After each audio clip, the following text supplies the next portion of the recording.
me immediately. I'll give you a signal. I'll go like this. You're not gonna say, hey, your microphone's out. No, you're gonna give me a I'm gonna give you a signal. Wild and obnoxious. Do you want the signal again? Yeah, actually, that would be great if you could do that again for me. Okay. That's a signal in case your mic goes out. I'm rooting for the woke agenda here what are you to beat doing? Florida State. Oh yeah. Oh. You've been tracking this? Have you been tracking what a bit in modern college football. The best usage of AI of all time. The only usage of AI that I can genuinely stand behind. Where it derived from is so funny because it literally came from Auburn fans being like, oh, they're from California, they're soft. There's no way that we're going to lose to them. Right. And I'll admit, there is a good crop of Californians that have a really good sense of humor. Those individuals happen to, I guess, come from Cal. I found when I was at Dartmouth this weekend, there was one guy who was wearing a Cal jersey, and the only thing he said to me when I pointed out he was wearing a Cal jersey was that the woke agenda was going to beat Florida State. That was all he said to me.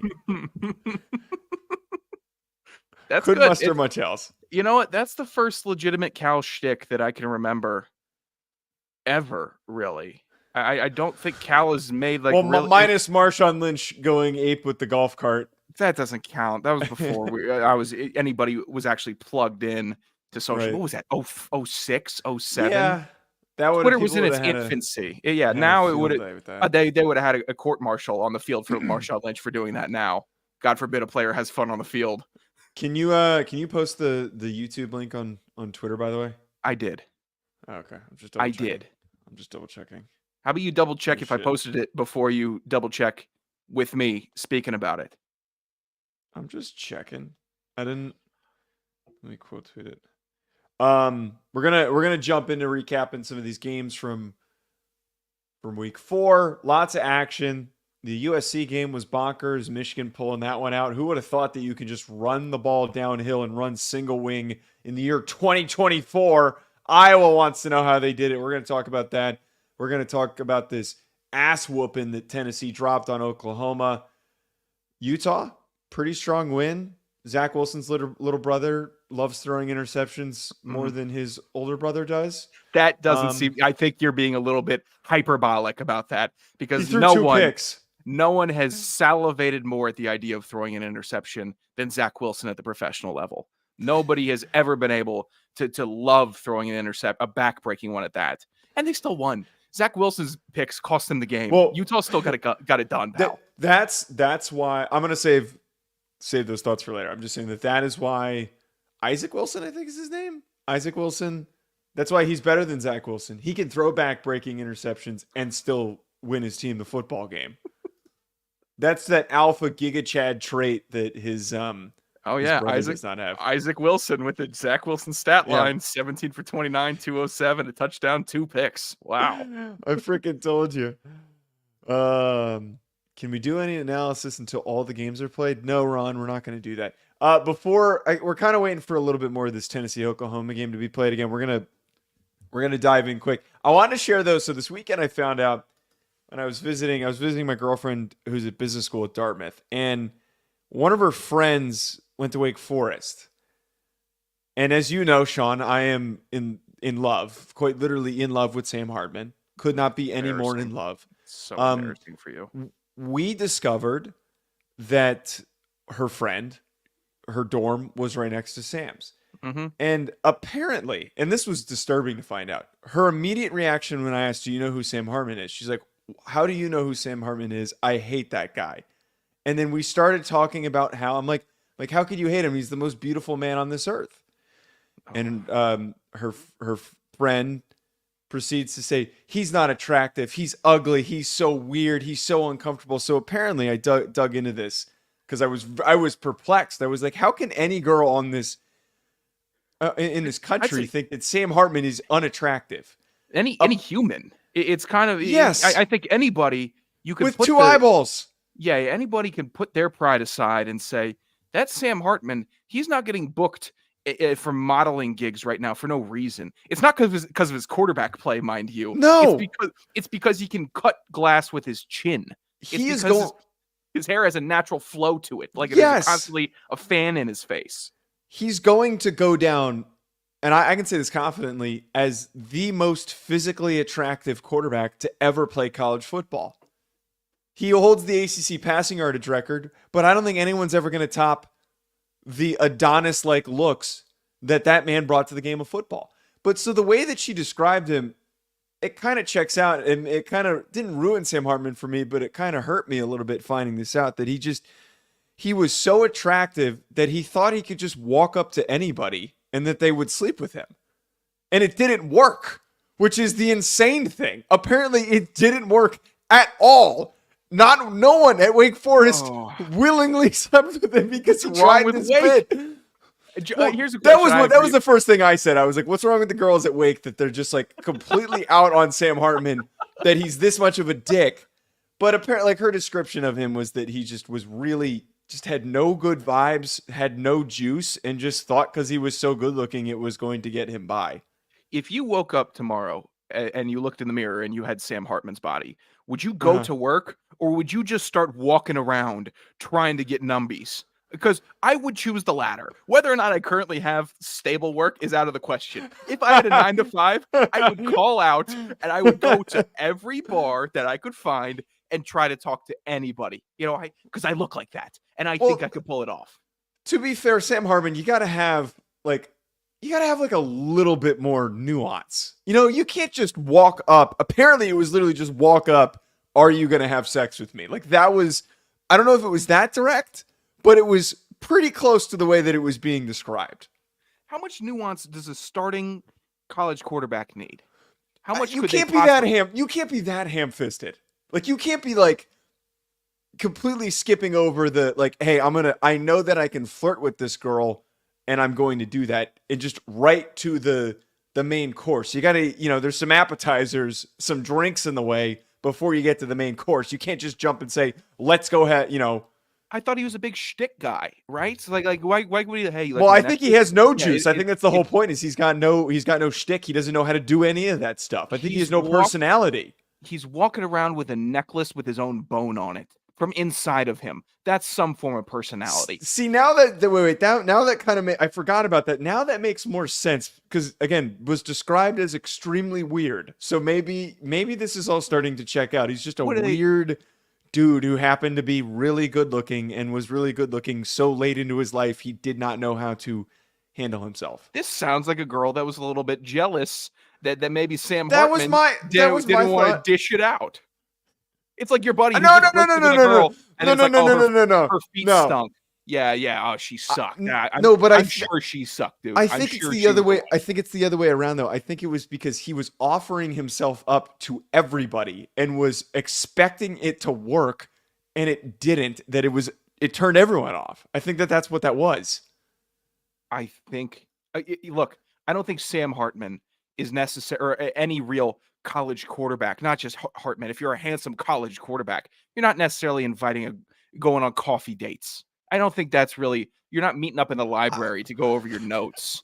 All right. Can I get a massage, hold on, baby? Can you, my legs are a little tight from my practice. And after I squatted 460 pounds as a quarterback, I can't believe you're with, I'm kind of not digging the Sam Hartman bit that he wasn't at least trying to at least have like not be as ham-fisted as possible. Again, have a little bit of nuance, have a little bit of grace with the process. I can't believe you're agreeing with him. Maybe I know we're going to get to college football in a second. This was important to get to. Maybe Wake Forest and Notre Dame don't have real eaters. Maybe it's just. Oh man, you can't. All right? That's what you're I have to sit here and assume that it's not the fisherman in this case. It's the fish. That's an insane way to phrase it. That's an insane way. Not an appropriate way to phrase it either. Look, I'm standing by my guy for whatever reason, because I believe in him, and I know that every. Okay, so you think that the girls just didn't vibe with him? That's what you're saying. I think that they didn't want to. They thought that, look, I'm not going to give any more power to this living, walking superhero. I'm going to take the high road and feel better about myself, which again, I would honor. Okay. If you, I respect that thought, because then you're saying, yeah, look at me, look at my self-worth. I'm not just I'm not just doing it because it's him. Go ahead. You know what? Maybe I'm starting to flip on it. Yeah, screw Sam Hartman. Screw Sam. Okay. All right, we got actual games to talk to. We're gonna jump into this. We are going to hit the open. We're gonna be right back. We're gonna hear from BetOnline. And now back to your regular programming. If you speak better to yourself. You showed up for like probably the dumbest conversation we've ever had on this show. Let's have that smile again. Tell me how that happens. Physically should not happen. Relax. If you say it Give me as well. 3 times a day, God will line it up. He's just an absolute hack, and he gets his ass kicked by the teammates every week. It's just terrible. Welcome back to Hack City. Joe DeLeone, Sean Anderson, 2 former college football players from the University of Rhode Island. We're here to instantly react on Saturday night to the action from week 4 of college football. Plenty to get to. USC, Michigan, Tennessee, Oklahoma. Going to talk a little bit about the woke agenda of Florida State. All that coming up and more. Before, though, Sean, can you share with our listeners a word from BetOnline? BetOnline, the world's most trusted betting platform, and your number one source for everything football. How'd your bets do today, Joe? I actually did. It doesn't really well matter this how your bets okay. wins. I took a bath today. I had Good. some okay bets, and I straight bets were okay. You Notre actually Dame think went 0 for 3 on screwed me. show bets, by the way. Yeah, That's worth... you know what? I have a lot of thoughts on those teams, and I am very angry with them, but I'm not angry with BetOnline because they have every stat, they have every matchup, they have even live odds and spreads to bet on during the games. Only bets I'm hitting is line sniping, so I appreciate them having the live odds, having every matchup, and having every stat. So if I'm going to try to counteract a dumb decision with another dumb decision, it's less dumb because I know more about the game while I'm doing it. Also, if you think you know your stuff, get in on their $200,000 mega contest to pick 5 games against the spread every week for your chance at weekly prizes and a share of $200K. Head to the website today to get in on the action. BetOnline, the game starts here. All right, Sean, I want to take us here first. Michigan at home, unexpected. They pull out the victory, 27-24, as they knock off USC. This is unexpected because a lot of people, including us, actually, no, we didn't. I made the pick on this show. Rufino and Joe show, we also said that we thought that USC was going to roll them. One would have thought that the way Michigan played against Texas, that they were not going to be able to keep up with them. And I got to admit, when USC took the lead and I got up to do my Notre Dame stream for Bleacher Report after the Miami of Ohio game, I thought the game was over. I had my phone propped up while I was doing it, and I peered over and I looked down and I said to myself, how the hell did Michigan get back up? I thought that the game was over because they were going to need to muster some sort of a splash play. And it turns out it doesn't need to be through the air. 7 for 12 for 32 yards is Alex Orji's final stat line, which is one of the ugliest passing stat lines that we're ever going to see in the year of 2024. Now, he's got multiple games more to start this season. I guess it's the year 1930 and we're just running the single wing down everybody's throats. This is one of the craziest things that I saw and witnessed today. And it all comes down to USC. We said it after the LSU game. Maybe we were wrong that they weren't physical enough for the Big Ten. I take back that statement. They clearly are not physical enough for the Big Ten because their offensive line got their asses kicked. Their defensive line got pushed around and ran all over for the tune of 290 rushing yards. I can't believe that this happened in this year of 2024. Yeah, 290 on the ground is tough. USC giving up 3 for 3 on 4th down for Michigan is brutal. That is 3 punts that you could have had, 3 turnover on downs you could have had. However way you want to chop it up, you're giving away extended drives. I actually will push back on the USC part of it. I thought that's the best I've ever seen them tackle. It still wasn't great. I'm not getting ahead of myself here, but their physicality throughout the game impressed me. They were playing against a better recruited Iowa today, and they didn't really waver. And it came down to one play at the end. I think USC, it's not going to happen this year, maybe not next year, but in a couple cycles, this program, if they can recruit the big boys in LA, and if they can start finding the skill players, the mentality of the Big Ten, where it's a lot of blocking and it's a lot of route running instead of high flashy Moss U plays, then they can compete. Because there were plenty of times in this game where I thought USC is just one, they're leaving the door open. They left so much meat on the bone. I'd be incensed if I was a USC fan, but they also didn't give up. Where USC defenses in the past couple years, they give up and they just arm tackle and arm tackle. And they let up big chunk plays. I thought they battled really hard. I don't know how I came out of this game impressed with USC. They left the door open in the entire fourth quarter. Well, okay, so to give credit to USC, which they do deserve, you bring up a good point. Any other circumstance in the past, if this was an Alex Grinch defense, they probably would have lost by a lot more. They probably would have gotten smoked, and it would have been separated from way in the middle of the third quarter. They, for what they were dealing with, which is we're just going to ride you downhill. We're just going to keep punching you in the mouth downhill for the rest of this game. You got to give them credit. But at the same time, it's kind of laughable.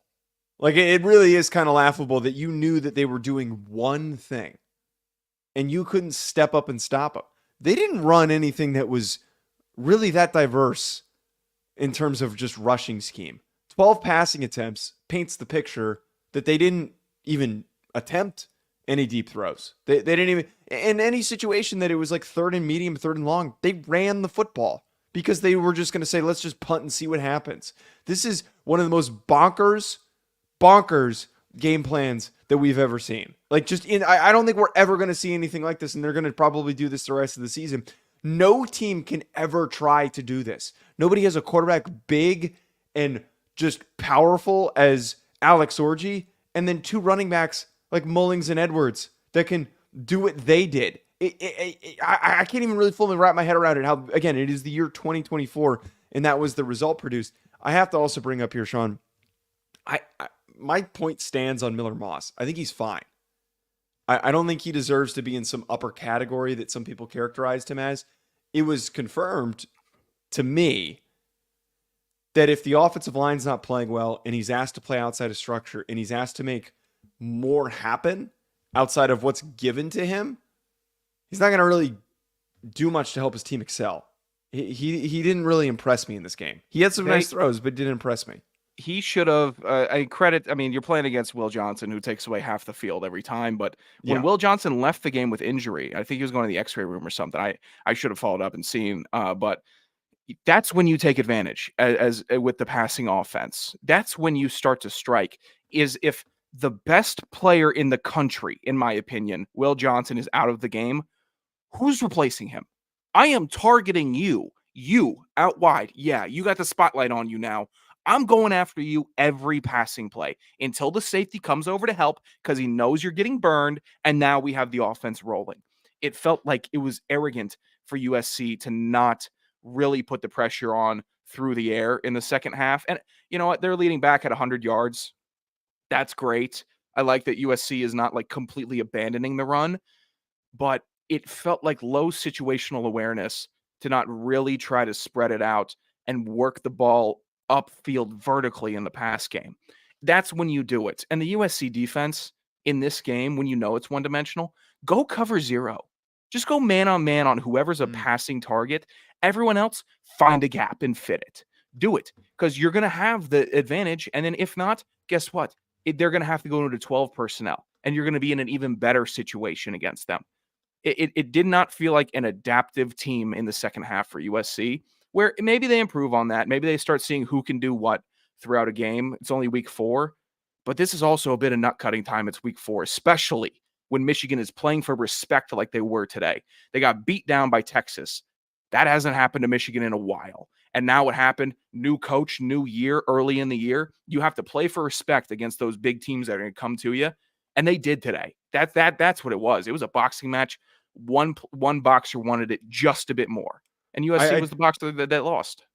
I definitely think that this one really justifies the strength of the Texas win over them. I think that really puts into perspective how good Texas is. If we were to look to these teams going forward, I have no idea what Michigan is. Like, I'm going to be just so blunt about that. And I don't think anyone who tries to pretend that they know what Michigan is for the rest of the season they're bullshitting you. They're lying to you. Nobody can tell what the hell is going to happen with this team with the way that they're playing, because there are going to be good teams that figure out how to slow down Orgy in the rushing attack. There are going to be, but there's not many that are physical enough up front to apparently just outduel the out-muscling that they try to do. USC's case, though, I'm a little bit cooled on them after the LSU win. Some remaining games in their schedule to pay attention to. They've got Penn State on October 12th. They have Rutgers on October 25th, who is running the ball very well. That's not a joke. That's not me doing my Rutgers bit and all that shit. They ran the ball really well against Virginia Tech today. Then that is a notable game to pay attention to. They did good today. Nebraska on the 16th, who runs the ball very, very well. And then Notre Dame on the 30th, who's going to try and run the ball all over them. I saw somebody tweeted that Marcus Freeman's probably all geeked up seeing that all that Orgy had to do was throw for 7 completions on 32 passing yards, and that's all they need from Ryan Leonard, apparently. Well, Orgy didn't also fumble on his biggest run of the day and cough it right back up to the other team. Thanks Check. for that. Jumping to another game as we're waiting for this Tennessee-Oklahoma game to finish. That's been basically over for the past 30, 45 minutes. It was over at halftime. It was over 5 minutes in this. It was over as soon as this Jackson Arnold got pulled. It's over then. Yeah. I'm sorry. You turned him over 3 times. That's great. The goose is now cooked. We're gonna save our reactions to that. Missouri, though, had one of the more unexpected outcomes today with the way that they played. Against Vanderbilt, they have to go to double overtime, 30-27. Did not get great eyes on this game, admittedly, because I was trying to be cross-eyed, trying to watch the USC Michigan game and the Notre Dame Miami of Ohio game. But oh man, this almost, and I tweeted this. Vanderbilt is just this unhinged, chaotic entity that is in the SEC. Nobody knows. Nobody knows what they're trying to do. Nobody knows if they're good. No one knows if they're competitive. But I guess they're just going to show up and play exactly to the level of their competition every single week. I'm rooting for them to get a crazy upset. I think that would be awesome if they did. Missouri, on the other hand, I don't know if I'm ready to completely bail on them, but that's certainly a concerning offensive performance that they let Pavia keep them and allow them to hang around. The unhinged Vanderbilt behavior, I think, directly stems from quarterback Diego Pavia. He was going bombs over the top. 2 touchdowns today. He was also Vanderbilt's leading rusher with 84 yards on the ground. Spark plug. Vanderbilt has been basement walking mat for as long as you and I have been watching Vanderbilt, right? And they've every now and then they have a good team or a decent team with a couple good players on it. No one has kick-started the heart like Diego Pavia has for Vanderbilt football. They beat Virginia Tech this year. Virginia Tech isn't as strong as some people over here. Okay, you're pointing in the wrong direction, idiot. I'm mirrored. Pardon me. Idiot. You're not mirrored. Vandy is a little bit better. And they are beating and staying in close games with these teams because Pavia is playing like his hair is on fire and that he thinks that he has the biggest D on the entire field, which is the first time I've seen a pissing on everyone. He's pissing on everybody. Oh my Piss God. God, Diego Pavia. Could you? Vanderbilt top tier engineering school brings in a kid that pissed on his rival's field. It's a lifetime movie if I've ever seen one. It's Kelly Lake joining the Bad News Bears and lifting them up to great heights. It's a 30 for 30. It's Diego great. Golden Showers Pavia. Okay, now we're getting a little off the beaten trail here. But Vanderbilt doesn't have a quarterback that's a dork. And I think that's important for them. And I think that he is bringing a little more jock mentality to the Commodores, a dorky name, and they're starting to compete and play with a little juice and swag. It's important, especially for that team. Some teams, if the whole team is swagged up, I want a dorky, nerdy quarterback that's just facilitating and dotting. Vanderbilt, give me the opposite. Give me a dickhead back there that just doesn't care about what his coaches are saying. He's talking trash. He doesn't care what the opposite team is doing. He's just playing his ball. It's a perfect fit. I wish Notre Dame had Pavia. That's all. Oh, That's as much as Riley Leonard has hurt me. I would absolutely love for that. We can't go without mentioning Clemson's 59-35 performance over NC State. Now they're taking advantage of an NC State team that had no juice because their starting quarterback's out with an injury. Holy hell, why am I forgetting the Coastal Carolina goofball's name? Why am I forgetting his name? Grayson McCall was out, unavailable. They turned to an underclassman. He had no juice. Instead, corked up Cade Klubnik has a long rushing touchdown. I knew the game was immediately over the minute that I saw him breaking away for that long rushing touchdown. There was no recovery. If you give up that rushing touchdown to Cade Klubnik, you're effed. There's no way to fix the game. The game's over. I think the stupidest part about this, there's a screenshot on Twitter of a breathing coach that apparently NC State has. They have a like designated, that was what his title was. They put the lower third on the screen that said breathing coach. That guy should be fired because I don't know what he's doing on a day-to-day basis. I can't imagine it's anything helpful. I bet he scammed his way into whatever stupid position he has. Breathe in my ass. You're breathing too much. Maybe hold your breath a little bit more and you would have played a little bit better because you'd be a little bit tougher. Hearing about a breathing coach, that's kind of like where I have to sympathize with the regular students that are like, hey, can we get like new books in the library? Well, the football team has a fucking breathing coach on the sidelines. Like, I know what you're paying them isn't going to really counteract a lot of the woes that the institution is having, but it could help. Whatever his 65 to 100 grand a year to teach athletes how to breathe. Dan Delis, NC State breathwork coach. I'm gonna look this guy up. No. We've gone too far. We have jumped the shark. We are long gone from sanity in college football when we're having breath coaches. He's a mindfulness guy. What? He does corporate events. I wonder if we can get this guy to come on the pod. They hired a magician? That's what I'm hearing. Corporate event juggler. That's what they hired.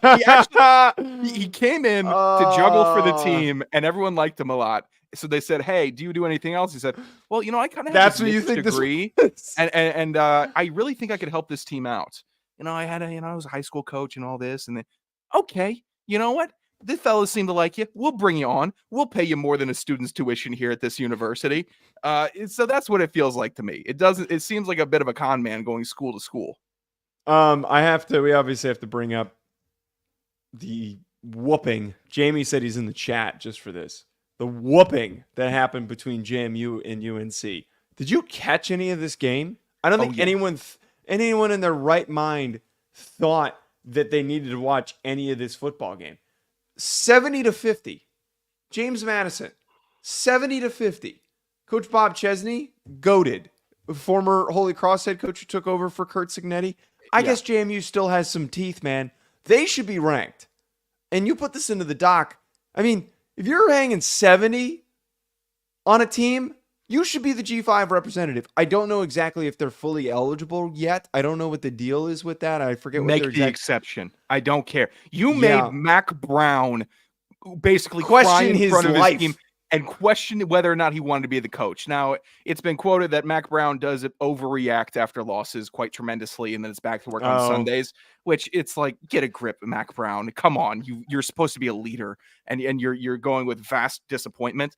But JMU, what the hell? They were playing all three phases of the ball. The defense was just turning UNC over. It was phenomenal. The offense was moving. They were taking advantage of every mistake that UNC had, and they were causing mistakes. It looked like UNC was the G5 team, and JMU was the P4 team. And it wasn't even close to the optics of the game. Like, the fact that UNC scored 50, I don't know if it was confirmed. I stopped tuning out when I saw that it was 52-28 or something. It wouldn't shock me if JMU put their second stringers in against UNC to let them crawl back to 50. Are you kidding me? What a beatdown. That is a quiet. Oh, they didn't have to drive home because they paid JMU $500,000 to come to their stadium and beat them and drop 70 on them. Quiet dorm night on Chapel Hill. Lights out at 10. You can't have fun tonight. Nobody can. Hit the books. Time to study. The season's over after that game. In all seriousness, I hate to do this to Mac Brown to put the nail in the coffin, but man, it's time to retire. It's over. You know how many times like you hear stories from coaches when they're like, I knew after this game when it was time to retire. I don't know how you don't walk into your office after that game and think, I got boat raced by a team that's been a G5 program for 3 years. He does I don't not. I don't know how. He's almost as bad, if not worse, than Marcus Freeman when it comes to playing down to opponents. Okay. I've detailed his losses. He's gotten worked over by UVA. He's had close ones with Georgia Tech, not this year's Georgia Tech, but they collapsed late in seasons against the teams that they should beat, especially when they had Drake May. They don't have Drake May anymore.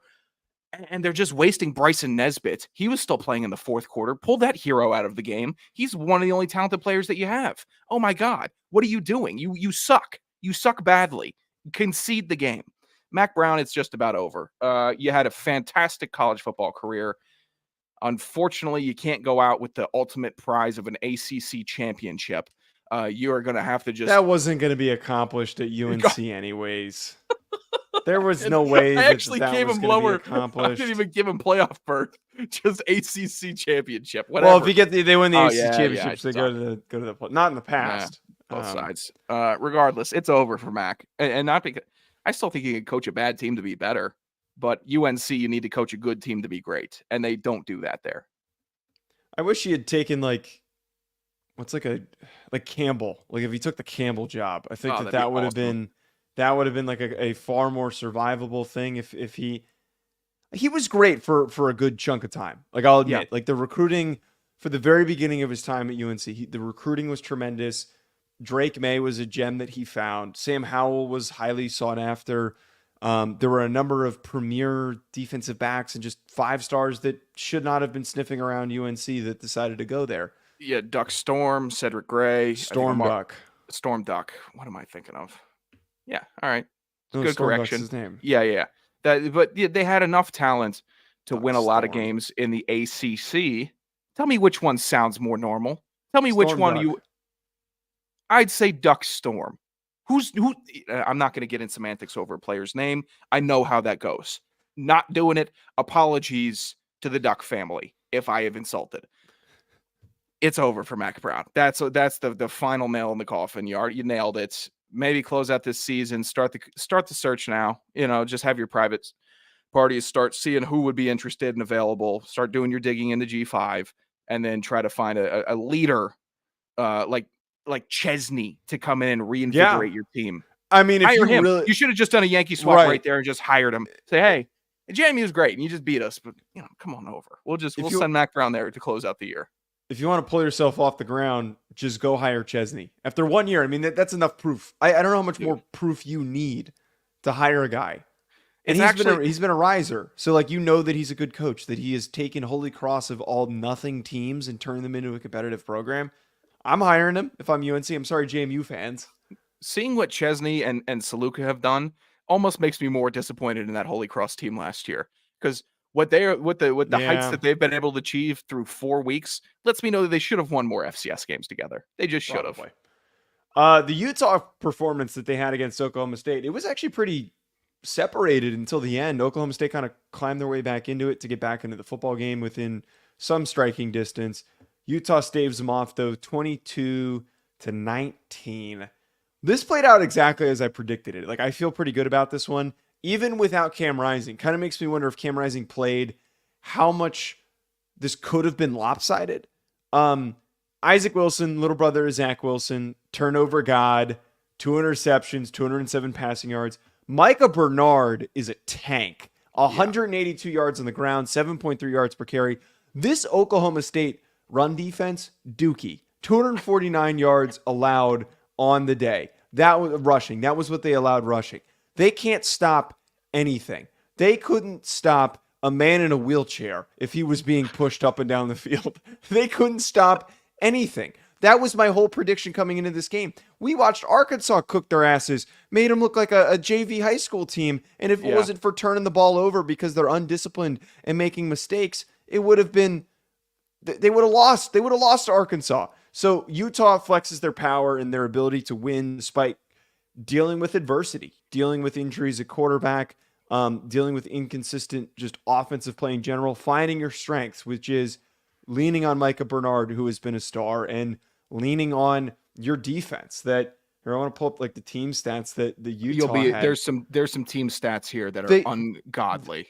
They only allowed 285 total yards of offense, 5.4 yards per pass. They kicked their asses in this game, and I don't think the score is truly indicative of how lopsided this was. Cam Rising plays, I would argue that this is, for the interceptions and when Isaac Wilson threw them, could have been a 20-point game.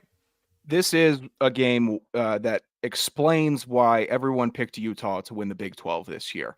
It's exactly why, because in a need to win ground and out game when you don't have your starting quarterback, what do? They're 4 for 5 on fourth down. They have 81 total plays compared to Oklahoma State's 59. They punt 4 times to Oklahoma State's 8. Time of possession. Open the ears up, kids, for this one. 42 minutes, 30 seconds for Utah. That's Oklahoma a football State game, damn it. That's how you win a football game. 17 minutes and 30 seconds of possession time. Are you kidding me? You had the ball for 17 minutes and you expected to win this game? Grow up, Oklahoma State. You're soft. How are you the big bad rough and tough shoot 'em up Big 12 school, and then Utah just joins in and starts punking everybody? You had time this summer to get a little tougher and meaner. You knew you were going to have to play Utah, and you come out and you hold the ball for 17 minutes and 30 seconds. Awful game. Utah should have smoked them based on everything that I saw. Utah was hitting harder, playing faster, and playing more within themselves. This team hits like hell, Joe. They will hit the play out of you. I think one of the most lame parts about this is that Oklahoma State has only mustered in this game 48 yards of rushing. And this whole season, they have had such a brutal time trying to run the football. You have a guy that won the Doak Walker last year that had insane stats, was one of the most historic running back seasons in the past decade. Just an unbelievable year. And there was this expectation, this hope that he was going to be a 2,000-yard rusher. I guess that the only way that the mullet's going to get anything out of Ollie Gordon is if he's the backup running back. Do you remember that last year, how he was the backup running back and it took him realizing, hey, this kid's pretty good for him to throw him into the mix. Now that he's the lead back, doesn't know how to use him or get him going. No creativity in his usage. Forget Oklahoma State for a second, though. I'm pretty bought in on Utah. I feel pretty good about this Utah team. I always have to give credit to Whittingham for being the GOAT at the last second switcheroo on the injury report.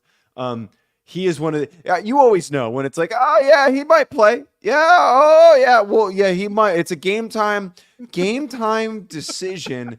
No. We're going to throw the janitor out there. He's going to step in and play quarterback today. So he's still down though. Cam Rising's still down. They've been doing this with Cam Rising for years. The guy's been in college for so long. They have been doing this old bit for way too freaking long. I'm sick of it. It's a little annoying, but you got to give him credit that he manages to pull this off to a successful degree and then is also able to run the ball the way that they do. It's so ironic because Whittingham has already named his successor years in advance. He's already named the backup and has already made his own IR report for himself just to keep on pulling this. I feel bad for Cam Rising because, it's a quarterback that truly is talented that just can't get right. I think he is starting to get to the level, the Bowman level, the hang 'em up, pal. It's time to start looking at. Well, but he's actually good when he plays. He's not an NFL when guy, does but he he's play? Good. Well, that's a good question. I don't know why. But when you ask that, it sounds way more malicious. I just don't know what you're building to with a guy for a season with a guy that just continually gets hurt. Bad luck, bad decision, however you want to chalk it up. It's not feasible for this, and I'm sure he somehow will find a way to be back next year. I'm sure he'll be pulled off the field like dummy at USC that went there as a GA and ended up playing a couple games. The North Dakota State. Oh, the North Dakota State. The big meathead. He had a big dude with a wide ass head. What was his name? He had like a Z. It was terrible at North Dakota State. Oh, he did have a Z. Oh God. Damn Wait, it, what's his name? It was like 2021. South Carolina football stats. He was the successor. Zeb to- Noland. Yes. Terrible name. Terrible name. Zeb? Zeb? Short for zebra. Look. Zeb. Oh, I might. You know what? No, I'm not going to take a lap on that one. Do you think Zeb had the same poor Riz level as Sam Hartman did? I bet he walked in rooms and said, "Hey, I'm Zeb," and that was all he had to do. It just worked. Well, no, his head walked in the room, and then his body walked in the room 5 minutes later. So he already had 5 minutes to chat the ladies up before everyone saw he was a tall, muscular, quarterback.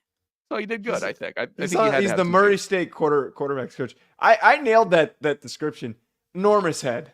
This is a gigantic brick Big block head. Oh my god. One of the recommended is Garrett Malmstrom. Wait, I gotta. We're getting off. I need to share my screen really quickly for this one. Really quick, just really quickly, and then we're gonna get back on topic. This is only because we're doing a not in the same studio recording. It gets this how it gets. Oh. That's a fullback. Look at that chin. God. That's a North Dakota State fullback. Look at his goddamn chin. That's a guy that has reshuffled bottom rows of teeth before. He is what is Shiloh Sanders's club headache or something like that. That he is the actual ghost founder of that club. Holy sh! All right. This North or not? Geez. Tennessee Oklahoma game. We're still waiting for this goes out to get to Notre Dame. Sadly. Oh, why are you sad? Well, I'm glad your bet didn't hit because you didn't listen to me. You didn't want to listen to me. You didn't want to listen to the point that I told you. Now, why would you take Notre Dame after they put every ounce of energy that they have for the rest of the entire season into playing Purdue? They're going to play slow to start. They're going to barely slop their way around in the first half. They're separated a little bit in the second half, and the game's going to be over. Notre Dame is a great team, and they beat a mediocre G5 opponent today by 25 points. That's a great win for them. Eat shit. They didn't play well. They did not play well. They were terrible. Dude. They had one good pass. They finally took a shot at the end zone. A 38-yard pass. That was a great throw that Riley Leonard had. I'm actually not being sarcastic about that. That was a great throw. That was it. That was the only take. The defense played great, but it was going against Blaine Gabbert's, another terrible younger brother. Blaine Gabbert's little brother, who's not very good as well, who's been playing football for a million years. There's nothing to take away from it. This team is nothing. This team means nothing to me. That's the only takeaway. It's just they're there. I have to watch them every single week, and I'm just going to be reminded of what could have been. Joe, they beat a strong 0-2 Miami of Ohio team, MAC team today. They're a piece of garbage. Which helps their resume. And it also helps their resume that NIU lost to Buffalo today also as the 23 ranked team G5 program. So that makes their loss against NIU look even stronger. They even better. And I said this on the Bleacher Report stream. USC also loses, which hurts their resume. If USC was a playoff team and they were going to the playoff and Notre Dame pulled out that win on the road, perfect. Like that, the argument could be made. The argument could legitimately be made that if USC was 10-1, lost that last game, they were like 10-2, and they get in, they're one of the last teams in, Notre Dame could sneak their way in because they'd have a win over a playoff team. Now they don't have shit. They don't have a win or they don't have a loss to a ranked NIU team who's the G5 representative. They're going to have a win over a top 20. Actually, what's going to happen is they'll beat USC, and then USC is going to get booted out of the rankings because they'll probably have 2 losses at the time to Penn State or whoever. And Florida State won't mean anything, and Louisville will probably not have a very good record and might not be ranked after they beat them. So they don't have shit. They've got nothing. They don't got dick. They got nothing. All right. I got a question for you. All right. As a Notre Dame fan and resident expert, do you stand with the fans booing that team in the first half? Yes. Would you, if you were in the stands, would you have booed that team also? Yeah. Oh my God. I thought you guys were like probably holier than thou, supposed to play football the right way. Everyone's out here to have fun and play a good game as long as Notre Dame wins. I can't believe I heard boos raining down in that stadium. When does that ever happen? Can you guys practice some ball security? Could you do that, please? Anything? No, because we're a JV team. What is that? Why can't you beat Miami of Ohio by 28 points? 28 points. Do you know what we are? What are you? We have, because we have, and this is where it's embarrassing, and a lot of Notre Dame fans are going to hate that I'm saying this. Because we have lived so long as the independent team, instead of ascending above everybody else like we thought, we were so high on ourselves and we were so much mightier than thou, that we were so much greater than, we thought, why do we need a conference? We're just going to be better than everybody. That's all we're going to do. We're just going to be better than everybody. We don't need to, we're going to build the greatest schedule. We're going to make all this money on our TV deal. But instead, we fell below all the other P4 conferences. So we're just the weird, ugly brother that just sits in the middle. The weird middle brother that nobody cares about. That's just there. That's good enough to pull off a win like the Purdue one, but then they'll slop around with the G5 team. We're this weird intermediary spot between the real P4 players and the good G5 teams. That's what we are. We're like a couple of hairs ahead of JMU right now. That's what we've turned into. Seriously. You guys, I wouldn't even say that. You guys should, you know how the NFL started to stop putting up with the BS and they're starting to flex Monday night games if they scheduled, if they're going to be terrible at the end of the season. Mm-hmm.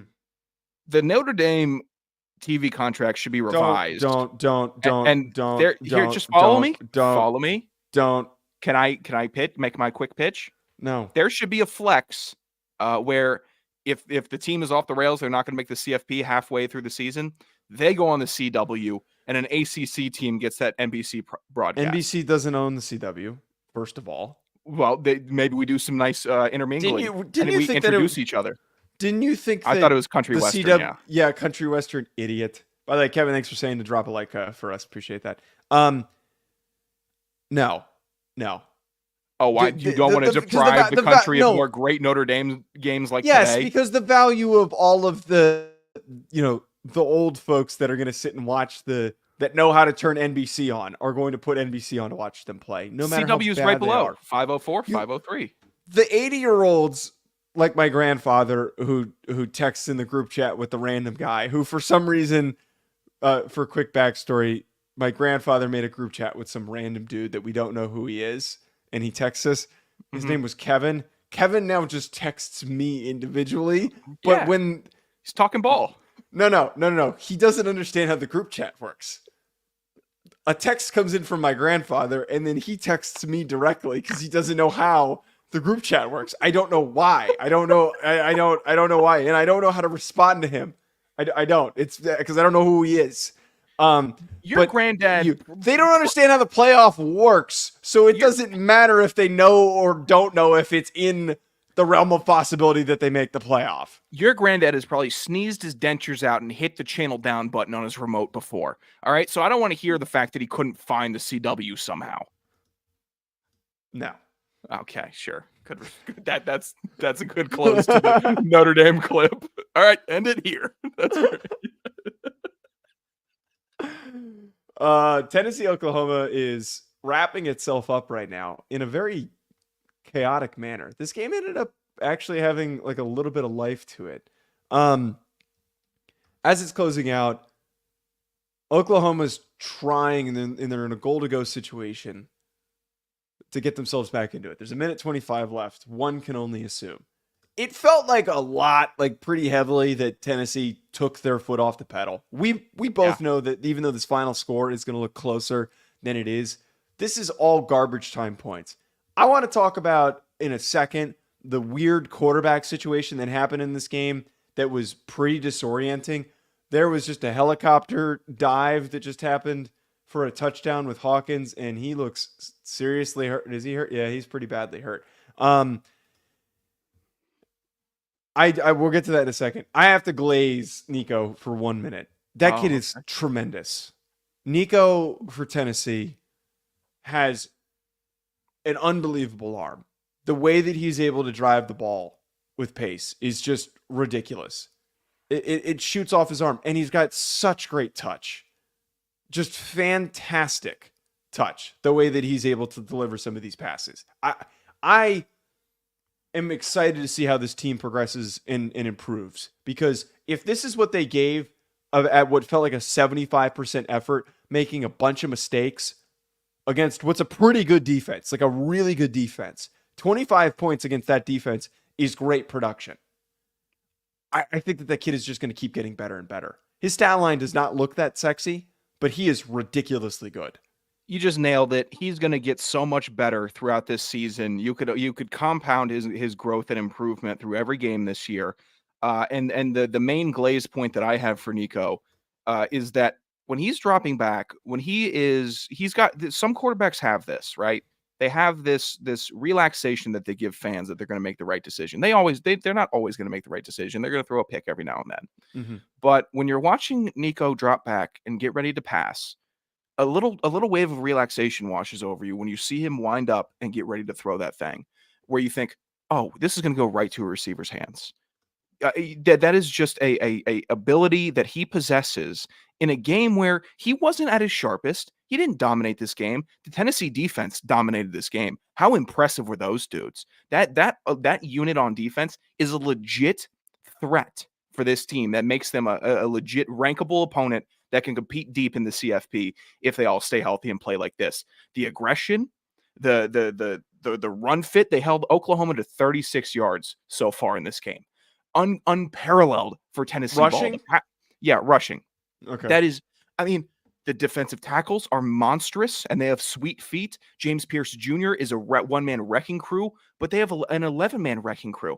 Their big linebacker, their big sexy linebacker with his flowing hair, came back from injury after last year and was all over the place, a dynamic inside linebacker. So the defense stole this game, but this team is building for December. They're building for late season with how good the defense is, and knowing that the run game is going to stay strong, and knowing that Nico is going to keep getting better. A really encouraging performance if you're a Tennessee fan. And I almost don't even think that the word encouraging is relevant for them. You know, like I feel like they've arrived. Like I feel like that It could, again, yeah. This score is not going to reflect how much they kicked their ass. It's going to be 25-16 or whatever at the end of this game because Hawkins just scored a touchdown. But they very clearly pulled up. And part of me wonders, is that maybe Heupel having a little bit of respect for his alma mater? Maybe he just doesn't want to go out there and embarrass him. I don't know what it was. It really felt like when we stood up to sit down to tape this, that was when they started to kind of just peel back and say, let's maybe not go all in on him. You know, let's maybe not try to go all in on him. What was crazy on the Oklahoma side of things, one, the amount of turnover that they had in the portal on offensive line, extremely troubling. Like you can't, I don't know how many more times we need to see teams do this. You can't build a competent offensive line by bringing in four guys.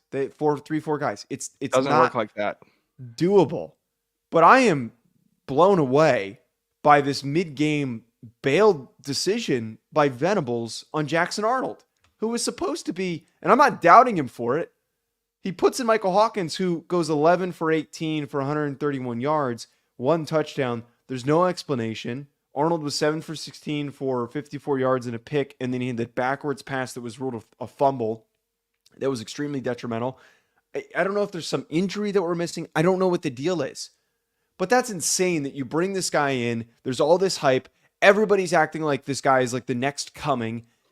And he throws for 54 yards and he gets yanked at halftime because you don't think that he's got anything to get them back into the football game. I didn't know anything about Michael Hawkins, who's a freshman. Yeah.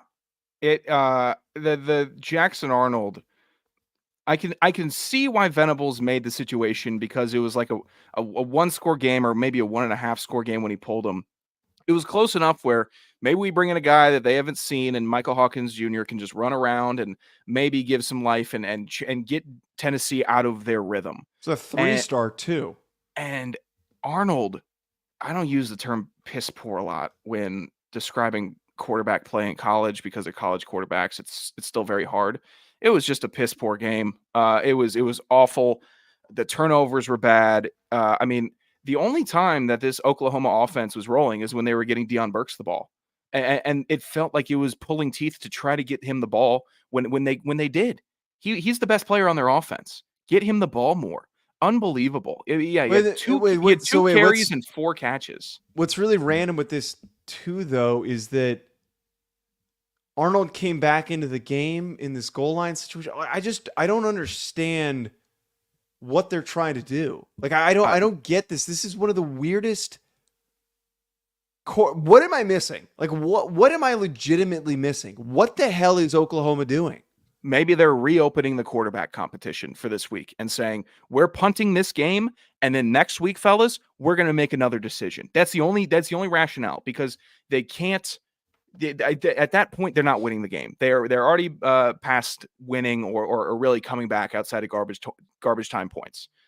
But so at this point, why not? Let's get the freshman in and see what he can. Yeah. Oh, geez, come on. No, the beard it's going to take another month before it actually gets long enough to not be this bad. It's not great, and the lighting That's isn't brutal. great. CB, thanks. Nice YouTube an initial profile picture. At least Savannah's commenting in here with the anime girl. Kevin Smith is putting his mug on the page. Jamie Williams is putting his mug on the page. To get to Savannah's question, what's your prediction on Clemson? Right. I mean, they've got a winnable schedule. They're not going to drop 59 on anyone else. It's kind of, I mean, this is Dabo. Dabo gets all corked up and worked up when when they get beat in an embarrassing fashion like they did against Georgia. And then suddenly his team's all riled up and they're ready to go. It seemed like it today. Maybe they could beat Miami. I think that they're the second best team in the ACC right now. That they're the only other ACC team that I can kind of point at and go, yeah, they got something. There's something there. Yeah, if we're talking about like realistically down the line, like Boston College has been a very fun first month of the season team to track and watch because they cover and they're good. But they're not going to be competing for the ACC championship at the end of the year.